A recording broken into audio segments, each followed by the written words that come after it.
Hello everybody!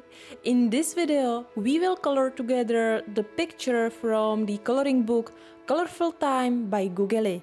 We will need the coloring book, of course, masking fluid, silicone brush, painting brush and watercolors.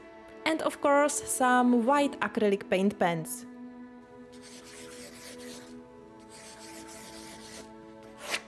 What I like about this coloring book is first the theme, because I really like these ancient Chinese coloring books. And the second thing I like is that I can use watercolors. Well, not that it would have a watercolor paper, or at least a good watercolor paper. But the paper is thick and rough and it can hold the water quite decently. However, it still has bumps after using water and the color may bleed through to the other side. Because of the rough texture of this paper, some softer pencils like Prismacolors may be eaten by the paper more than you may be used to from papers in other coloring books. But it's nothing that should stop you. It's just something you may want to keep in mind. In case you would like to buy this coloring book, be aware of who are you buying from. There is a very cheap fake copy that has very bad, almost transparent, smooth paper, and the book is very small, very tiny, with a very, very poor print.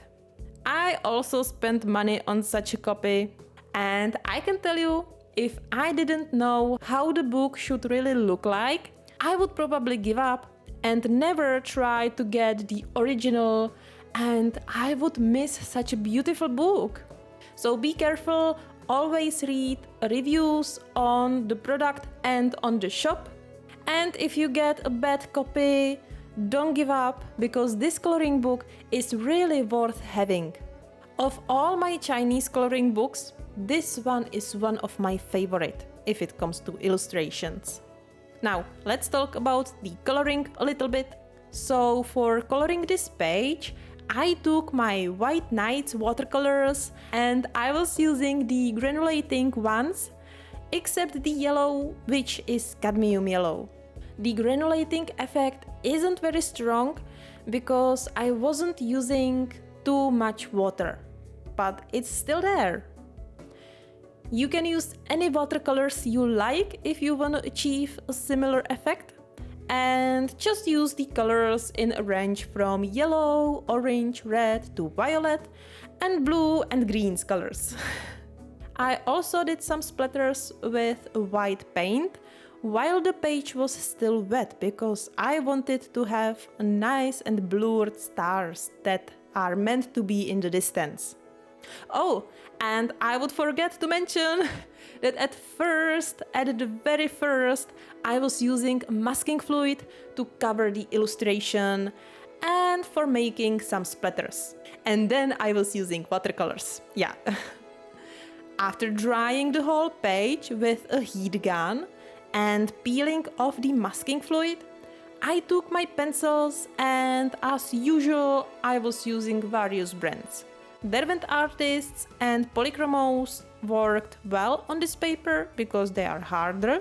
And in the end, I was using only a few colors, much less than I usually use, which was very nice. Now, for those of you who are interested in the full process and the exact colors I used, I have a full video with a list of used colors up on my Patreon. In the end, I did some mist with acrylic paint brush by Posca and more splatters with white pen. Also, if you have any questions, leave me a comment and I will get back to you as soon as I can. And in case you have no questions, I would really appreciate if you could give this video a like and help to spread it to the world. Now, enjoy the rest of the video, and I hope it will inspire you to create something amazing.